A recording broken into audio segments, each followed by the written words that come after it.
Just give me the occasion. Hello, ladies and gentlemen, يقول dear أحتاج friends. للحظة Stop it. انتباه Stop it.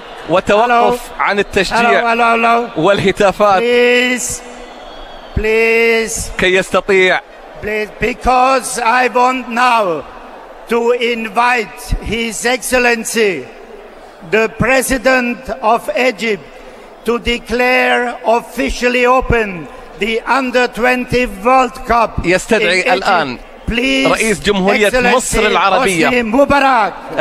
لكي يأذن بافتتاح هذا الحدث، بافتتاح بطولة كأس العالم بشكل رسمي في هذه اللحظات. دعوة يقدمها جوزيف بلاتر للسيد الرئيس.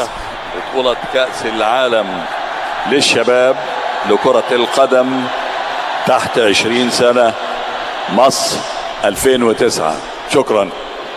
فخامة الرئيس محمد حسني مبارك رئيس جمهورية مصر العربية بهذه الكلمات المعبرة، بهذه الكلمات التي يطلقها من القلب إلى القلب لكل الجماهير الحاضرة، إلى أبناء أرض الكنانة، إلى أبناء الأمة العربية، إلى كل الوفود، إلى كل المنتخبات، إلى كل من حضر إلى جمهورية مصر العربية للمشاركة في هذا الحدث الكبير. أطلق كلمته إيذانا بافتتاح مراسم بطولة كأس العالم 17 للشباب التي ستنطلق في هذه اللحظات وتستمر حتى 16 من أكتوبر لعام 2009.